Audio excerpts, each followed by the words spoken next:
Salihah,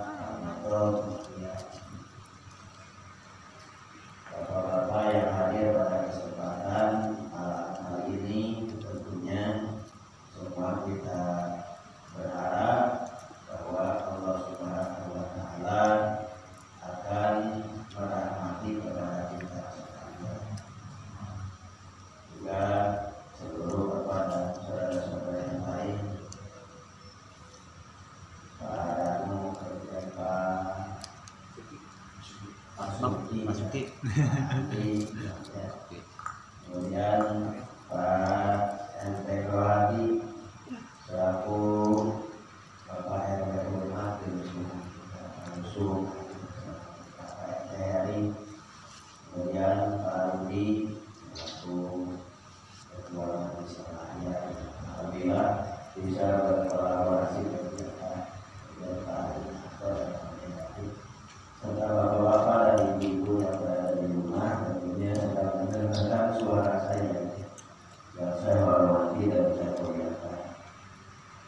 Pertama-tama mari kita panjatkan puji beserta syukur kita kehadirat Allah. Alhamdulillah sampai dengan malam hari ini Allah masih memberikan kesempatan, masih menambahkan ruang dan ruang untuk bisa hadir bersilaturahmi, bisa hadir bertolak ilmi, juga hadir untuk menambahkan kekuatan keimanan dan ketakwaan kita kepada Allah Subhanahu wa Ta'ala. Kalau bukan karena Allah menolong kepada kita, kita meyakini tidak mungkin kita berada di tempat yang istimewa. Oleh karena itu mudah-mudahan keberadaan kehadiran kita dulu bersama kita akan menjadi bagian rahmat Allah Subhanahu wa Ta'ala yang Allah berikan kepada kita dan menjadi tambahan nikmat yang akan menguatkan iman dan ubudiyah kita kepada Allah Subhanahu wa Ta'ala, dan mudah-mudahan menjadi bagian untuk mendapatkan perlindungan, perhatian, rahmat dan ridho di sisi Allah Subhanahu wa Ta'ala. Salawat dan salam juga mudah-mudahan Allah Subhanahu wa Ta'ala limpahkan kepada junjungan kita, panutan kita, pimpinan kita umat Islam, Nabi yang sangat berhenti, Rasul yang sangat agung, yakni Nabi Yuna dan Nabi Muhammad Sallallahu Alaihi Wasallam, yang telah menjadi contoh ucapan, yang telah menjadi contoh perbuatan, telah menjadi contoh setiap amalia, dan juga setiap contoh dari sisi ubudiyah, termasuk fikriyah, pemikiran, serta tarbiyah hati yang menjadi salah satu di antara sekian banyaknya figur dan contoh yang dicontohkan oleh Allah Subhanahu wa Ta'ala,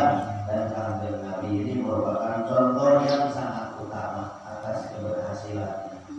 Mudah-mudahan kita akan mendapatkan pengakuan menjadi bagian daripada umatnya, dan juga nanti di hari kiamat mudah-mudahan kita diberikan syafaatul umatnya oleh Nabi kita kanjeng Nabi Muhammad sallallahu alaihi wasallam. Pada kesempatan kali ini mari kita bacakan terlebih dahulu sebelum kita kepada makalah Suratul Fatihah, yang mudah-mudahan kita senantiasa mendapatkan ridho dari Allah Subhanahu wa Ta'ala, diberikan sehat walafiat, dimudahkan segala urusan-urusan kita, diberkahkan rezeki dan kehidupan kita. Allah jadikan bahtera rumah tangga kita bahagia. Allah jadikan kepada kita ahli keturunan putra putri kita soleh dan solihah. Dalam kehidupan Allah berikan kepada kita kehidupan yang berkah, dan mudah-mudahan semuanya Segenap keluarga kita yang sudah wafat, mari kita doakan. Dari orang tua kita yang sudah kembali, dan juga dari para guru-guru kita yang sudah wafat meninggalkan kepada kita, di mana mereka telah meninggalkan jasa, pengorbanan, keilmuan, serta bekal yang hebat, luar biasa, manfaatnya diberikan kepada kita.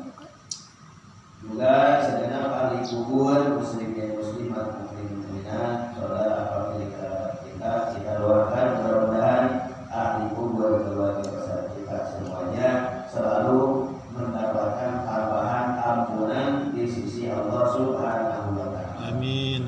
Dirahmati di alam barzahnya, diterangkan di alam kuburnya. Allah tambahkan kenikmatannya, dan juga mudah-mudahan Allah selamatkan dari siksa kuburnya, dan Allah Subhanahu wa Ta'ala dengan rahmat dan ridhonya memasukkan mereka di dalam surganya.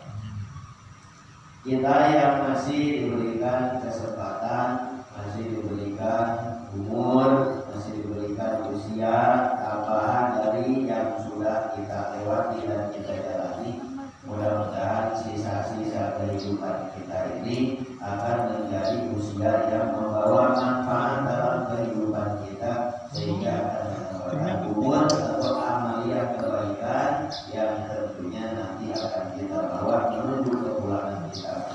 Jadi mudah-mudahan kebersamaan kita di tempat ini dalam rangka silaturahmi dan tolakul ilmi akan menjadi jembatan untuk menyeberang menuju ridho, rahmat dan keberkahan dari Allah Subhanahu wa Ta'ala.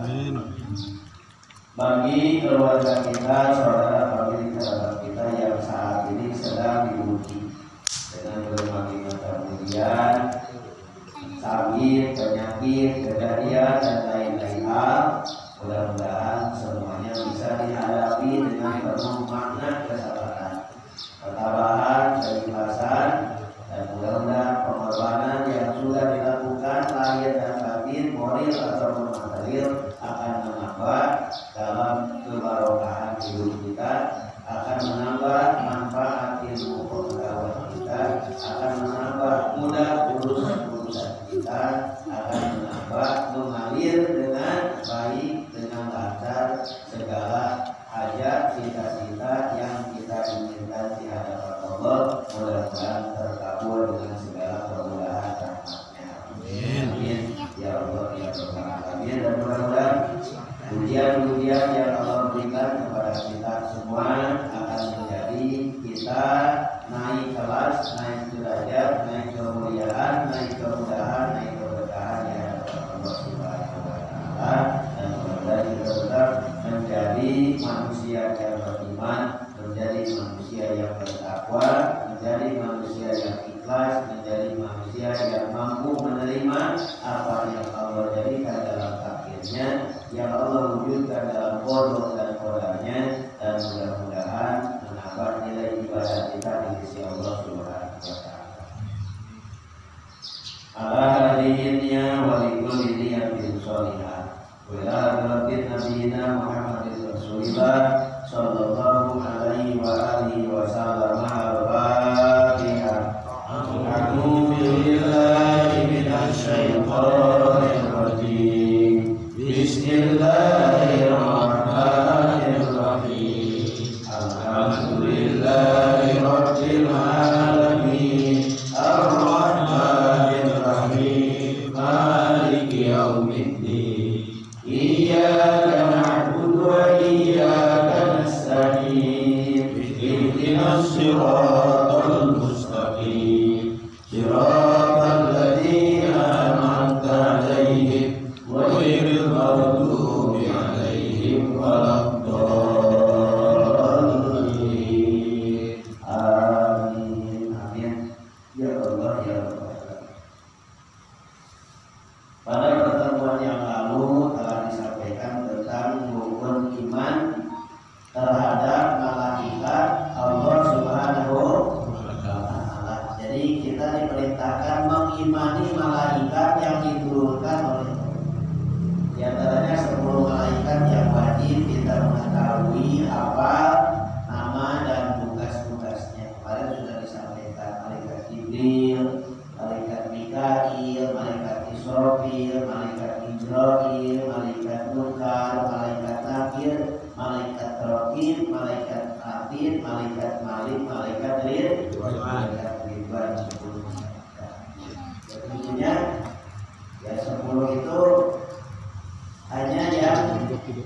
dianjurkan untuk kita mengenal dan menghafalnya. Masih banyak malaikat-malaikatnya. Jadi ada yang disebut dengan malaikat Rabbul Arsy, Hamdatul Arsy. Ada yang disebut malaikatul rahmah. Ada yang disebut dengan malakal maut, malaikat kematian, malaikat pencabut nyawa, yang pimpinannya malaikat Israfil. Kemudian ada juga yang disebut dengan malaikat Jabaniyah.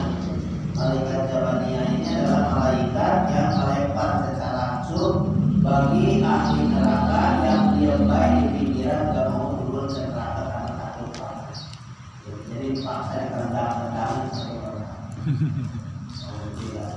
Kemudian selamat tanya. Nah, iman ke berikutnya adalah iman kepada kitab-kitabnya Allah sebagai pedoman, sebagai ikutan, sebagai referensi, sebagai dasar agar umat ini berada dalam jalan Allah Subhanahu wa Ta'ala sesuai dengan apa yang dibawa oleh Rasulnya. Seperti di dalam kitab akidah disebutkan wa amanna bi kulli kitabin anzalallah. Dan salah satu di antara tanda kita beriman adalah mengimani kepada semua kitab yang diturunkan oleh Allah. Semua kitab yang diturunkan oleh Allah tentunya diturunkan kepada pimpinan-pimpinan umat, kepada para nabi, para rasul yang diamanahi untuk diberikan, diterima, kemudian disampaikan dan dijaga amanah kutub-kutub tersebut dan disampaikan manfaatnya kepada umat-umat yang ditugaskan oleh Allah kepada mereka, para nabi dan para rasul. Di antaranya 60 suhuf yang diturunkan kepada Nabi Nuh. Yang wajib kita imani lagi adalah 30 suhuf yang diturunkan kepada Nabi Ibrahim alaihi salam. Kemudian 10 suhuf diturunkan kepada Nabi Musa alaihi salam. Kemudian kesininya kitab Taurat diturunkan kepada Nabi Musa alaihi salam. Kemudian lagi kitab Zabur diturunkan kepada Nabi Daud alaihi salam. Kemudian kitab Injil diturunkan kepada Nabi Isa alaihi salam. Dan kitab yang mencakup, merangkum, mengumpulkan semua kitab-kitab yang sebelumnya itu terangkum lengkap dan tercatat rapi, yaitu kitab yang diturunkan kepada baginda kita Nabi Muhammad SAW, yaitu kitab Al-Quran yang tidak ada keraguan di dalamnya. Membacanya menjadi ibadah, mengamalkannya menjadi kebaikan, mencintainya menjadi sebuah kerinduan, dan juga mempelajarinya menjadi sebuah nilai-nilai amal soleh yang dicatat oleh Allah Subhanahu wa Ta'ala, yang diwajibkan untuk bisa membacanya, bisa menghayati dan bisa mengamalkannya. Inilah kitab Al-Quran yang disebutkan di dalam suratul Baqarah, Dzalikal kitabu la raiba fihi hudal lil muttaqin. Al-Quran itu adalah sebuah kitab yang diturunkan oleh Allah Subhanahu wa Ta'ala lewat malaikat Jibril melalui wahyunya, disampaikan kepada baginda Rasul sebagai mukjizatnya, disampaikan kepada umat-umatnya sebagai petunjuknya dari Allah Subhanahu wa Ta'ala, dan merupakan pedoman hidup yang akan menjaga hidupnya, yang akan membentengi kehidupannya, meluruskan jalan hidupnya, sehingga Quran itu adalah salah satu jalan yang utama dari Allah Subhanahu wa Ta'ala untuk mengarahkan, membimbing, mengajak, mendorong kepada hamba-hamba Allah dan umat-umat Rasulullah Nabi Muhammad SAW untuk bisa sampai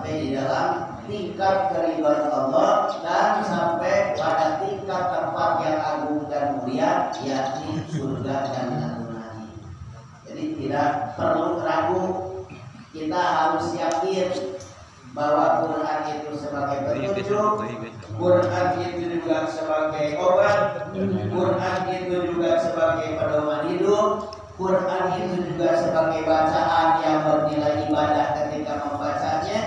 Dan kita bagi orang yang beriman kepada Allah dan Rasulnya, beriman kepada Al-Quran, memuliakannya menjadi sebuah keharusan dan sebuah kewajiban, di mana takriman iman memuliakan Al-Quran. Tidak boleh kita menyentuh Al-Quran, tidak boleh kita memegang Al-Quran kecuali dalam keadaan setelah berwudu. La yamassuhu illal mutahharun. Tidaklah menyentuh Al-Quran, memegang Al-Quran kecuali orang-orang yang sudah berwudu. Jadi ada etika, ada adab yang luar biasa. Karena mulianya Al-Quran, kita diwajibkan memuliakannya dengan menyentuhnya setelah kita berwudu. Ini adalah kitab Al-Quran. Bahwa Al-Quran itu akan menjadi penerang kubur. Bagaimana Quran bisa menjadi penerang kubur? Inilah sebuah keimanan yang harus kita terapkan dalam keyakinan kita. Masa kertas kemudian kita baca itu bisa menerangi di alam kubur? Ya kalau kertas biasa, bacaan biasa, ya mungkin ya bisa aja. Kan ini kertas yang bukan biasa tapi luar biasa. Makna bacaannya juga luar biasa, kandungan yang luar biasa, diikutinya menyelamatkan, kemudian dihindarinya larangannya juga menyelamatkan, dan menjadi sebab turunnya ridho dari Allah Subhanahu wa Ta'ala. Bahkan disampaikan di dalam ayat Al-Qur'anul Karim, wa faqra'u ma tayassara minal Qur'an. Bacalah olehmu apa yang mudah dari Al-Quran. Jadi kalau kita belum bisa 30 juz kita membaca Al-Quran, berapa juz saja kita baca? Kalau berapa juz kita belum bisa, berapa ayat saja kita bisa baca? Kalau kita belum bisa beberapa ayat, beberapa kalimat, berapa huruf saja dari Al-Quran itu kita baca. Seperti yang terkumpul di dalam kalimat Bismillahirrahmanirrahim. Atau setidak-tidaknya ayat Al-Quran yang terkumpul mencakup keseluruhan Al-Quran, yang terkumpul lengkap berada intisarinya di dalam suratul Fatihah. Nah, karena hebat dan luar biasanya suratul Fatihah sebanding dengan Al-Quran 30 juz dalam intisari maknanya, maka dengan itulah di dalam kita melaksanakan ibadah sholat, tidak sah kita sholat kecuali dengan membaca Fatihah. La sholata liman lam yaqra bi Fatihatil kitab. Tidak sah sholat seseorang yang dia sholat tapi tidak membaca Fatihah. Banyak alhamdulillah nih Fatihah aja mah kita semuanya bisa pada saya. Itu dari Bismillah sampai Waladhdallin. Gak ada yang nggak bisa kayaknya. Pada bisa. Ini hebat luar biasanya Al-Quran. Suratul Fatihah pembuka, surah pembuka. Namanya pembuka berarti ya bisa bukain apa aja. Bisa bukain ilmu yang sifatnya sir rahasia. Bisa membukakan ilmu-ilmu gaib.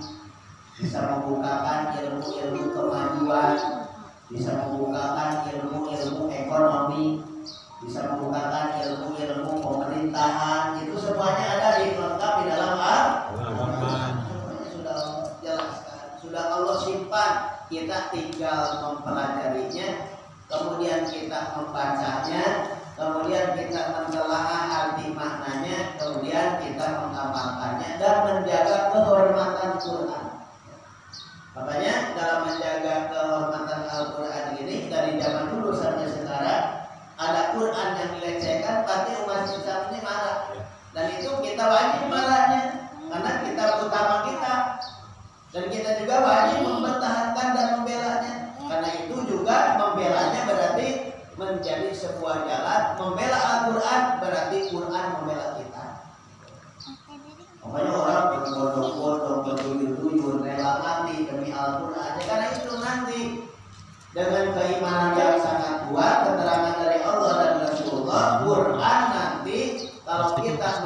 Quran, maka Quran nanti akan menolong. Nggak bisa minum. Pertolongan kita terhadap Al-Quran yang mana yang paling intelligent buat kita adalah ya setidak-tidaknya kita membaca ayat-ayatnya, memaknainya, kemudian sedikit demi sedikit berdasar kepada kadar ukur kemampuan ilmu kita mengamalkannya di dalam kehidupan kita sehari-hari. Nah, kemudian urusan ibadah itu ada pokok dasarnya di dalam Al-Quran. Siasat, strategi semuanya ada di dalam Al-Quran. Keterangan yang menjelaskan tentang kesulitan mendatangkan kemudahan itu pun Allah jelaskan di dalam Al-Quran. Alam nasyrah laka sadrak wa wada'na anka wizrak alladzi anqadha wa rafa'na laka dhikrak fa inna ma'al usri yusra inna ma'al usri yusra fa idza faragta fansab wa ila rabbika farghab. Fa inna ma'al usri, sesungguhnya pada setiap kesulitan, pada setiap kesusahan, pada setiap ujian itu mendatangkan kemudahan, mendatangkan keberkahan, mendatangkan kelapangan. Inna ma'al usri yusra, pasti di dalam kesulitan itu adalah ada kemudahan. Ini mengajarkan kepada kita tidak boleh berputus asa dari rahmatnya Allah Subhanahu wa Ta'ala. Hidup ini adalah sebuah perjalanan yang harus kita jalani apapun yang terjadi dalam kehidupan kita. Didasarkan kepada keimanan kepada Allah, keyakinan kepada Rasulullah, berpegang teguh kepada pedoman hidup Al-Quran, maka amanlah kita semuanya karena kendali utama kita sudah kita pegang Allah, Rasulullah, Al-Quran, kemudian dinul Islam yang agung dan mulia. Ini yang harus kita pertahankan di dalam kehidupan kita. Makanya pada kesempatan malam hari duduk hadir kita di dalam rangka mempertahankan itu semua. Dalam rangka mempertahankan iman, mempertahankan akidah, mempertahankan ubudiyah, urusan ibadah, muamalah, sosial, agar semuanya bisa tercapai dan berada dalam jalan yang tentunya sudah diatur oleh Allah Subhanahu wa Ta'ala dan Rasulullah Nabi Muhammad Sallallahu Alaihi Wasallam yang dituangkan di dalam kesempurnaan agama, yakni agama Islam. Banyak kan ada rukun Islam, membaca 2 kalimat syahadat, asyhadu an la ilaha illallah wa asyhadu anna Muhammadan Rasulullah, dengan mengucapkannya baik, benar, kemudian tahu arti maknanya. Aku bersaksi bahwa hanya Allah yang wajib disembah. Aku bersaksi bahwa Nabi Muhammad adalah utusan Allah. Dua akidah yang sangat hebat, luar biasa, menguatkan kekuatan iman kita kepada Khalik pencipta kita Allah Subhanahu wa Ta'ala dan pembawa risalah kebenaran yakni Rasulullah Nabi Muhammad Sallallahu Alaihi Wasallam. Sudah, kalau dua ini sudah kita pegang. Pengikatnya adalah ketika kita sholat, kita ikat, kita baca asyhadu an la ilaha illallah wa asyhadu anna Muhammadar Rasulullah. Kemudian yang kedua di dalam rukun Islam itu kan mendirikan ibadah sholat. Ibadah sholat ini sholat 5 waktu yang sudah Allah wajibkan kepada kita sebagai media ibadah kepada Allah. Ada yang sifatnya wajib 5 waktu, kemudian ada yang sifatnya sunnah rawatibnya. Ditambah lagi sholat-sholat sunnah yang lainnya yang sudah dicontohkan lengkap dan sempurna oleh Rasulullah Nabi kita Nabi Muhammad Sallallahu Alaihi Wasallam. Itu semuanya lengkap. Nah, kesempurnaan itu ada yang disebut dengan bahasa itmamus sholat, menyempurnakan ibadah sholat. Dengan cara apa? Dengan cara menjalankan, mendirikan ibadah sholat berdasarkan ilmunya. Tahu ilmu sholat bahwa tidak sah mendirikan sholat kecuali kita telah berwudu. Artinya apa? Artinya dasar utama kita melaksanakan ibadah sholat adalah wudu.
irtiqal. Takbir irtiqal ini adalah takbir perpindahan mengucapkan Allahu Akbar sebagai tanda atau sebagai isyarat mau berpindah, mau bergerak, mau berubah dari satu gerakan ke gerakan yang lain. Dari rukuk mau sujud, Allahu Akbar. Dari sujud pertama ke sujud kedua, Allahu Akbar. Dari sujud kedua mau berdiri, Allahu Akbar. Itu disebutnya takbir irtiqal, takbir perpindahan. Takbir perpindahan, ucapan Allahu Akbar sebagai isyarat bahwa mau berpindah dari satu rukun ke rukun yang lain. Ini penting dibahas. Bagaimana rukunya, bagaimana ilmu sujudnya, ilmu ruku. Jadi ruku itu adalah siku, seperti siku. Siku itu berapa derajat? Itu disebut kalau siku 90 derajat. 90 derajat. Jadi aturan pokok siku ruku adalah seperti siku yang apabila kita taruh katanya telur di atas punggung kita, telur itu tidak akan terjatuh saking saking rata. Atau kita menyimpan air gelas umpamanya di atas punggung kita, itu tidak akan tumpah saking ratanya. Kan suka kelihatan yang ruku itu yang tanpa udur gitu. Kalau yang udur, kalau yang sakit kan beda lagi. Itu ada posisi kedudukan tersendiri. Ini yang sehat-sehat ini. Yang sehat-sehat yang rukunya seperti setengah ruku. Nah kalau setengah ruku kan berarti ruku. Orang baru setengah. Gitu seperti orang main kan disebutnya setengah main, udah main semua belum? Belum namanya setengah main. Seperti orang punya hati baru dimain setengah kan disebutnya setengah apa? Setengah hati katanya. Orang belum mati banget nih disebutnya apa? Setengah mati. Setengah mati. Walaupun kadang-kadang orang membahasakan setengah mati ini terhadap suatu perjuangan yang luar biasa beratnya kan gitu ya. Beratnya setengah mati. Karena dia mati separuh aja dia belum tahu. Setengah mati. Tapi bahasa itu jadi bahasa. Jadi bahasa apa namanya itu? Bahasa umum. Jadi bahasa sehari-hari. Setengah mati. Setengah matang. Telur setengah matang. Kalau matang apa yang setengah ngantuk, setengah hati, setengah apa? Ya kalau yang enggak apa namanya? Nggak waras. Setengah apa ya? Rada-rada ya. Setengah hati itu bedanya sama dikit, beda sama M. Beda tipis.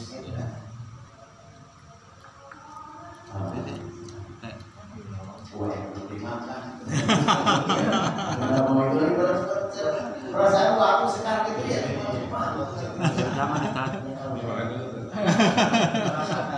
Ini belum ada, udah mau ada bisa. Dari zaman tuh kita.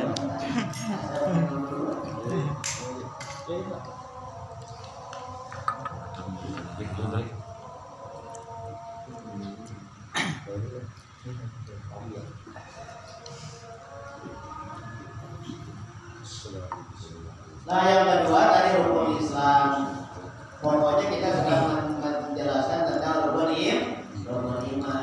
Artinya ini sebagai sampingan bahwa rukun itu ada rukun yang lain. Tadi mendirikan sholat. Sholat itu harus berdasarkan ilmunya dan semua keilmuan diterapkan pada sebuah lini rukun dan sunnahnya. Sehingga nanti akan menjadi sholat yang sempurna. Nabi pernah menyampaikan, apakah aku perlu tunjukkan katanya seseorang yang telah menjadi paling hebat di dalam sholatnya? Itu aja sahabat kaget. Itu karena kata kanjeng Rasul, kata kanjeng Nabi, katanya orang bisa maling atau bisa mencuri ketika sholatnya. Akhirnya sahabat-sahabat bertanya, ya Rasul emang bisa orang sholat mencuri? Gitu. Ya kata kanjeng Nabi, orang yang mencuri di dalam sholatnya adalah orang yang tidak menyempurnakan ruku dan sujudnya. La tatimu ruku'aha wa sujudaha. Orang yang enggan dan tidak menyempurnakan waktu ruku dalam ruku yang sesungguhnya, waktu sujud dengan sujud yang sesungguhnya. semuanya ada rukunnya. Contohnya sujud ada rukunnya. Rukun sujud ada berapa rukun sujud? Jangan-jangan lupa nih rukun sujud. Rukun sujud itu ada 7. 1 ini jabah. Jabah itu apa namanya? Tidak. Betul. 2 telapak tangan 2. Itu. Terus 3, 4, 5 berarti apa namanya? Dengkul atau lutut 2. Terus kaful apa namanya? Telapak kaki 2. Telapak kaki itu rukunnya tuh harus ikut semuanya. Terus bagaimana waktu kalau berdiri makan tahu tuh keberadaan telapak kaki gitu ya. Terus kalau lagi sujud bagaimana ini telapak kaki makainya? Apakah harus ditekuk betisnya gitu? Itu bukan ditekuk betisnya, tapi ditekuk cukup jari jemarinya, mewakili kepada telapak kaki yang lainnya. Karena telapak jari jemari merupakan bagian daripada telapak kaki. Gitu. Jadi artinya apa? Harus ditekuk tuh, itu maksud ditekuk jarinya itu tuh, jari kakinya harus ditekuk. Karena kalau jari kakinya mah ditekuk nggak mungkin. Gitu. Saya belum lihat orang yang bisa itu menekuk jarinya apa namanya menekuk telapak kakinya waktu sholat, belum ada ya. Jangan telapak kakinya itu mau menekuk jari aja itu sulitnya luar biasa. Kalau jadi putus ada Pak. Ini bisa kali. Ini kepada putus yang nggak ada. Nah, bagaimana bagusnya?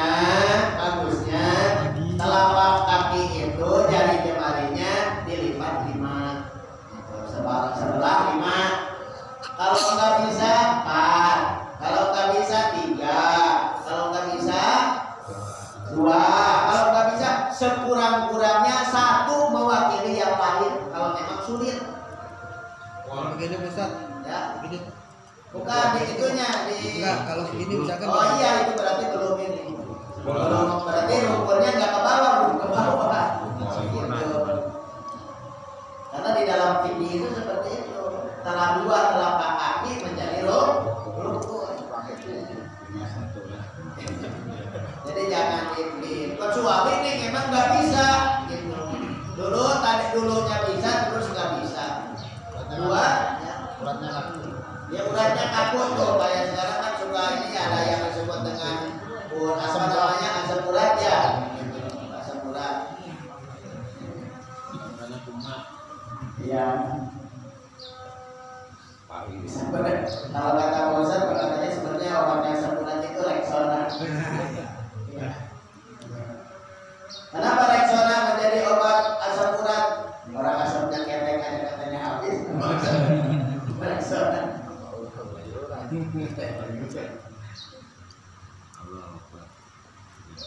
Nah itu jadi persyaratannya seperti dalam itu.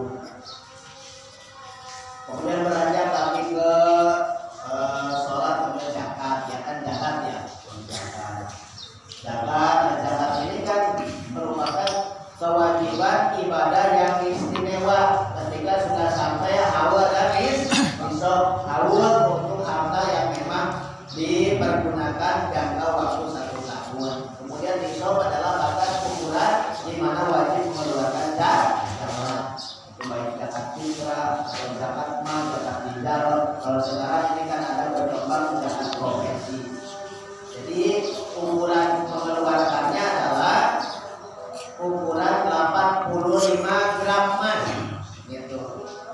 Jadi kalau dalam setahun ini ada seukuran 85 gram emas, atau nanti akan dibagi dengan 12 bulan, berarti kalau 1 juta nilai 1 gram emas berarti 85 juta per tahun umpamanya nih.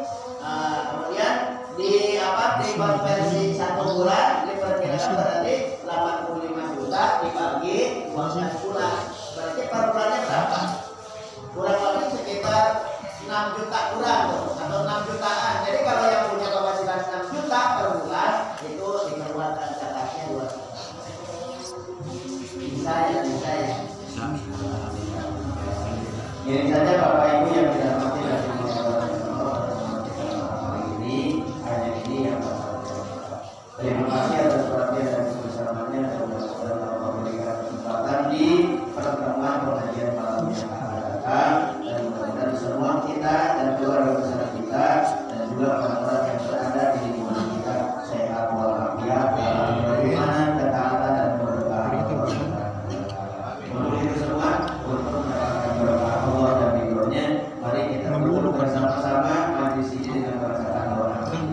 Subhanallah